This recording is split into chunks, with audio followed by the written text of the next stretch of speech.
Beats ये हैं कि जब दो वेव्स एक ही डायरेक्शन में जाते हुए आपस में मिले और ऐसी वेव जिनमें थोड़ा सा फ्रीक्वेंसी में डिफरेंस हो, थोड़ा सा, बहुत ज्यादा नहीं, स्लाइटली डिफरेंस हो. So the superposition of two waves of slightly different frequencies when they are traveling in same direction. Superposition means कि उनका आपस में मिलना, यानी अगर दो वेव्स एक ही डायरेक्शन में जाते हुए किसी पॉइंट पर आपस में मिले और ऐसी वेव जिनमें फ्रीक्वेंसीज में थोड़ा सा डिफरेंस हो, तो क्या होता है, हमें कभी ऊंची आवाज सुनाई देती है, कभी धीमी आवाज सुनाई देती है, अगर वो साउंड वेव्स हैं.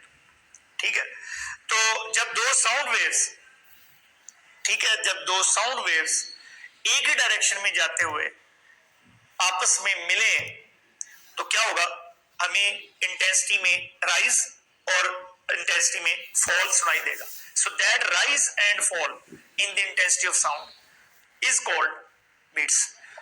या आप ये भी कह सकते हैं कि when two tuning forks, tuning fork क्या होते हैं, आवाज पैदा करने वाले इंस्ट्रूमेंट है.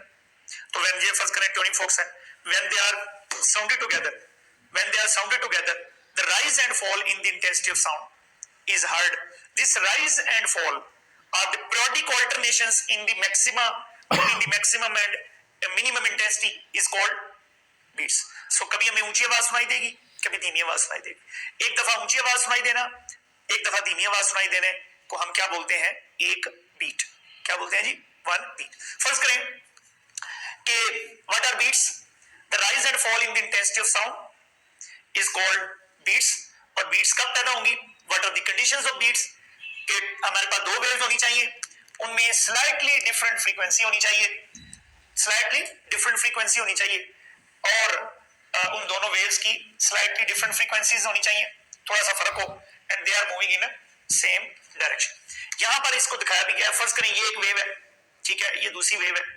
हमने ये फर्ज किया है कि इन दोनों वेव्स का जो एम्पलीट्यूड है वो इसका भी ए है, इसका भी ए है, एम्पलीट्यूड सेम है. ठीक है, फ्रीक्वेंसी में थोड़ी सी डिफरेंस है. इसकी फ्रीक्वेंसी फर्ज कर लें F1 है, इसकी फ्रीक्वेंसी जो है वो क्या है, F2 है. फ्रीक्वेंसीज में थोड़ा सा डिफरेंस है. तो जब ये दोनों वेव्स किसी पॉइंट पे आपस में मिलेंगी तो क्या होगा, बताएं जी, क्या होगा, हमें ये एक रिजल्टेंट वेव मिलेगी. रिजल्टेंट वेव कैसे मिलेगी कि शुरू में दोनों का चूंकि क्रेस्ट से मिलेगा, एक साथ इकट्ठी शुरू होगी, तो फिर क्या होगा, हमें ऊंची आवाज सुनाई देगी, आहिस्ता आहिस्ता आवाज कम होती जाएगी, ये मिनिमम होगी, फिर बढ़नी शुरू हो जाएगी, फिर मैक्सिमम, मिनिमम, और इस तरह से हमें कभी ऊंची आवाज सुनाई देगी, मैक्सिमम, कभी मैक्सिमा आएगा, कभी मिनिमा आएगा, कभी मैक्सिमा आएगा, मिनिमा आएगा. तो these are called beats. This is the resultant wave of these two waves. ठीक है, अब यहां पर बीट फ्रीक्वेंसी जो है, ये देखें, मैंने कहा एक दफा ऊंची आवाज सुनाई देना, एक दफा धीमी आवाज सुनाई देने को हम क्या कहते हैं, one beat. So number of beats per second is called beat frequency. The number of beats per second is called beat frequency. तो जो बीट फ्रीक्वेंसी होती है वो उन दोनों वेव्स की फ्रीक्वेंसी के डिफरेंस के बराबर होती है. यानी अगर दोनों वेव्स में फर्क जो है वो 5 है, मैं एग्जांपल दे रहा हूं कि अगर फर्स्ट करें F1 माइनस F2 जो है ये 5 है, इसका मतलब है कि इन एक सेकंड में कितनी बीट्स पैदा होंगी, 5. सो number of beats per second is equal to 5. तो जो इन दोनों वेव्स की, दोनों साउंड वेव्स की फ्रीक्वेंसीज में डिफरेंस होगा, दोनों वेव्स की फ्रीक्वेंसी में डिफरेंस होगा, वही बीट्स पैदा होंगी एक सेकंड में. सो एक सेकंड में पैदा होने वाली बीट्स को क्या कहते हैं, बीट फ्रीक्वेंसी. तो अब तीन चीजें आपको पता चल गई. नंबर 1 कि what are beats, the periodic alternations between the maximum and minimum intensity of sound is called beats, or the rise and fall in the intensity of sound is called beats. और beats के लिए condition क्या है कि दो waves होनी चाहिए, slightly different frequencies, और they must move in same direction. Clear? Number 3 कि what is beat frequency? The number of beats per second is called beat frequency. और जो beat frequency है वो दोनों waves की frequency के difference के बराबर होगी. क्लियर जी, दोनों वेव्स की फ्रीक्वेंसी के डिफरेंस के बराबर. अब हम ये प्रूव करते हैं, इसको अब हमने प्रूव करना है कि मैथमेटिकली कि जो बीट फ्रीक्वेंसी है वो F1 माइनस F2 के बराबर. इसका जो डिस्प्लेसमेंट है वो कितना है, y1. ठीक है, इसका डिस्प्लेसमेंट कितना होगा, y2. तो ट्रैवलिंग वेव की इक्वेशन डिस्प्लेसमेंट के लिए क्या लिखी जा सकती है, कंसीडर कर ले. तो इसका मतलब है कि x जो है at certain fix point, at certain fix point x कितना हो गया, तो क्या by principle of superposition, by principle of superposition. अब मैं सुपरपोजिशन प्रिंसिपल के बारे में थोड़ा सा आपको बता दूं कि देखिए फर्स्ट करें, ये हमारे पास रस्सी है, एक रस्सी है, इसमें आप जर्क पैदा करते हैं तो क्या होता है, इसमें एक ऐसे वेव पैदा हो जाती है, इसका कुछ पार्टिकल जो है, या जब वेव यहां से गुजरी तो ये पार्टिकल यहां ऊपर चला गया, इसके अंदर ये डिस्प्लेसमेंट पैदा हो गया, जब ये वेव यहां से गुजरी तो ये डिस्प्लेसमेंट पैदा हो गया, यहां गुजरी तो ये डिस्प्लेसमेंट पैदा कर दिया इस वेव ने, यहां से गुजरी तो ये डिस्प्लेसमेंट पैदा कर दिया। इसका मतलब ये हुआ कि जब वेव किसी पॉइंट मीडियम के किसी पार्टिकल से टकराती है तो उसके अंदर क्या कर देती है, एक डिस्प्लेसमेंट पैदा कर देती है, इधर अपवर्ड और डाउनवर्ड, ठीक है, अपवर्ड और डाउनवर्ड। अब अगर फर्ज करें उस पॉइंट पर, ये जो पॉइंट है यहां एक वेव गुजरी, ये पार्टिकल फर्ज करें ऊपर चला गया, कितना ऊपर चला गया, y1, सपोज ये वाला भी हो सकता है, ये वाला भी हो सकता है, इधर वाला ये वाला भी हो सकता है, ये वाला भी हो सकता है, कोई भी एक पार्टिकल आप ले, यानी जब एक वेव किस मीडियम के किसी पार्टिकल से टकराई, उस मीडियम के पार्टिकल के अंदर उस वेव ने क्या कर दिया, एक डिस्प्लेसमेंट पैदा कर दिया। अब इमेजिन करो कि उस ये जो एक वेव आई है, ये पार्टिकल है, एक वेव आई है लेट से, उसने ये डिस्प्लेसमेंट पैदा कर दिया y1, अगर इस पॉइंट पर एक और वेव आ जाए लेट से, तो ये दोनों वेव्स मिलके इसके अंदर डिस्प्लेसमेंट पैदा करेंगी, हो सकता है एक ऊपर ले जाए एक नीचे ले जाए, नो प्रॉब्लम, हो सकता है दोनों ही ऊपर ले जाए, अगर दोनों ही ऊपर की तरफ डिस्प्लेसमेंट पैदा करेंगी तो रिजल्टेंट डिस्प्लेसमेंट क्या हो जाएगा, y1 प्लस y2। अगर इधर से एक वेव और आ जाए तो तीनों मिलकर डिस्प्लेसमेंट पैदा करेंगी। तो इसका मतलब ये हुआ कि अगर किसी if a particle is acted upon bye n waves, अगर किस एक पार्टिकल पर n वेव्स एक साथ हवा बोल दें, n waves simultaneously means एक साथ, जब n waves एक साथ किसी पार्टिकल मीडियम के किसी पार्टिकल से टकराएंगी तो क्या होगा, वो उसके अंदर सारी वेव्स मिलके जो डिस्प्लेसमेंट पैदा करेंगी वो क्या होगा, y is equal to y1 plus y2 plus y3 plus yn। This is the algebraic sum of all the displacement produced by the individual waves। तो अल्जेब्रिक का जहां पर भी लफ्ज इस्तेमाल होता है इसका मतलब है पॉजिटिव और नेगेटिव का ख्याल रखा जाएगा, जहां भी लफ्ज अल्जेब्रिक आएगा इसका मतलब है अगर डिस्प्लेसमेंट मीन लेवल से ऊपर होगा तो वो it is considered to be positive, और मीन लेवल से नीचे होगा तो considered to be negative. Clear होगी बात? तो इसका मतलब ये हुआ, मसलन अगर फर्ज करें, मैं मिसाल एक ले रहा हूं कि ये एक हमारे पास डॉटेड वेव है, ये दूसरी एक वेव ऐसे, ये आपस में ऐसे मिल गई, ठीक है, तो ये देखें जो क्रेस्ट है वो क्रेस्ट एक साथ आ रहा है, ट्रफ एक साथ आ रहा है, तो इसका मतलब है जो रिजल्टेंट वेव होगी वो बड़ी वेव होगी, ठीक है। और अगर ये उल्टा हो जाए, क्रेस्ट यानी जब एक वेव इस मीडियम के पार्टिकल को ऊपर ले जाना चाहे, दूसरी नीचे ले जाना चाहे, तो रिजल्टेंट डिस्प्लेसमेंट जो है वो कितना हो जाएगा, 0 हो जाएगा। So this is called principle of superposition. So यहां पर भी जो प्रिंसिपल ऑफ सुपरपोजिशन है वो लगेगा, और इसमें दो वेव्स हैं, इस साइन ओमेगा 1t, ये वाला फार्मूला लगेगा जी, ये देखिए, मतलब उसका एम्पलीट्यूड किसके बराबर आ गया, उसका एम्पलीट्यूड, इसका मतलब समझ आ गई बात, फिर बढ़ना शुरू हो गया, फिर कम होना शुरू हो गया, and so on. So amplitude में टाइम के साथ जो है वो क्या हो रही है, वेरिएशन आ रही है।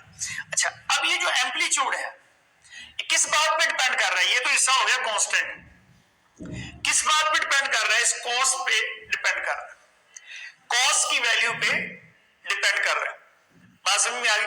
तो कॉस की वैल्यू पे क्या डिपेंड कर रहा है, देखें अगर फर्ज करें एम्पलीट्यूड कब मैक्सिमम होगा, इस वेव का जो एम्पलीट्यूड है कब मैक्सिमम होगा, एम्पलीट्यूड कब मैक्सिमम होगा, जब कॉस की वैल्यू मैक्सिमम हो। तो जब एम्पलीट्यूड मैक्सिमम होगा तो जो इंटेंसिटी है साउंड की वो भी मैक्सिमम होगी, क्योंकि लास्ट लेक्चर के अंदर हमने पढ़ा था कि जो इंटेंसिटी ऑफ वेव है that is directly proportional to square of the amplitude. Directly proportional to the square of the amplitude. तो इसका मतलब ये हुआ कि अगर एम्पलीट्यूड मैक्सिमम होगा तो इंटेंसिटी मैक्सिमम होगी, अगर एम्पलीट्यूड मिनिमम होगा तो इंटेंसिटी मिनिमम होगी। बात समझ में आ गई? तो इसलिए फॉर मैक्सिमा हम यहां से क्या लिख सकते हैं, फॉर मैक्सिमा तो कॉस मैक्सिमम होना चाहिए। तो कॉस की वैल्यू मैक्सिमम कितनी होती है? कॉस ये भी 0 एंगल पे, 0 डिग्री पे या 0 रेडियन पे। -1 कहां आती है? पाई पे। फिर मैक्सिमम +1 कहां आएगा? 2 पाई पे। फिर माइनस, मैं इसको इधर उठा देता हूं यहां पर।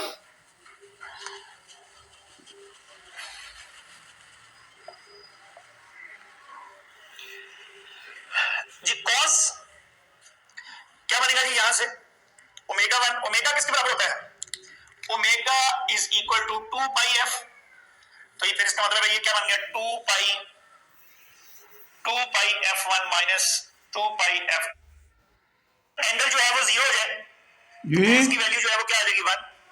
अगर एंगल पाई हो जाए तो कॉस की वैल्यू क्या आ जाएगी? -1। अगर एंगल अगेन 2 पाई हो जाए, अगेन क्या हुआ कि when t is equal to 0, अगर एंगल का बात समझ में आ गई? ये मैक्सिमा मैक्सिमा मैक्सिमा मैक्सिमा।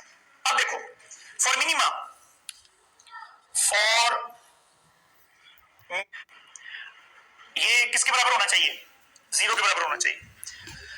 किस एंगल पर आएगा? 90 के ऊपर।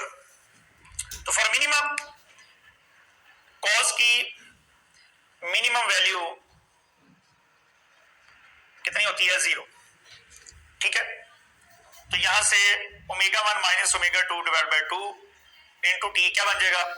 अच्छा, अब 0 कहां पाएगी कॉस की वैल्यू? 90 डिग्री पे, यानी पाई बाय 2 पे। कहां आएगी? पाई बाय 2 पे। फिर 3 पाई बाय 2 पे, फिर 5 पाई बाय 2 पे and so on.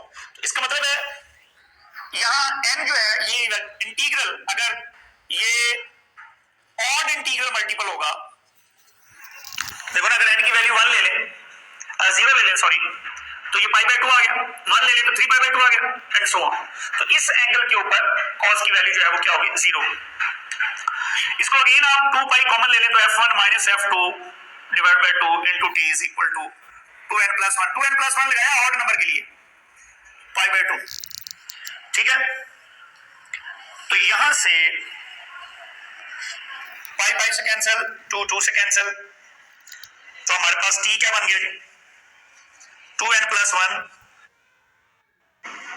1 over 2 t 0 है तो max 2 into f1 minus f2 and so on. मतलब ये हुआ कि जब t जो है वो 0 है, t 0 है तो मैक्सिमा है। उसके बाद 1 ओवर f1 माइनस f2, यानी इस पॉइंट पर अगर टाइम कितना है? 0, तो अगेन मैक्सिमा कितने टाइम के बाद आया? 1 ओवर f1 माइनस f2। अच्छा, बीच में क्या आ रहा है? मिनिमा। मिनिमा किस टाइम पर आ रहा है?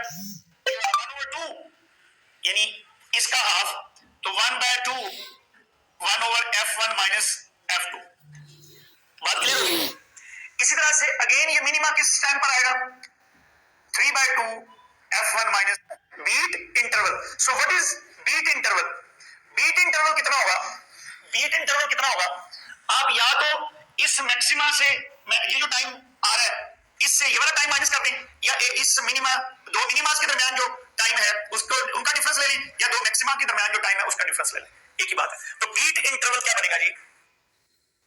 f2 minus 0। तो बीट इंटरवल क्या आ गया? 1 माइनस f2। बीट का उलट ले लें तो क्या आएगा? Number of beats per second. So number of beats per second को हम क्या कहते हैं? Beat frequency. तो हमारा बीट फ्रीक्वेंसी जो है किसके बराबर आ जाएगा? f1 minus f2। इसकी हम मोड वैल्यू भी लिख लेते हैं, क्योंकि f1 अगर f2 से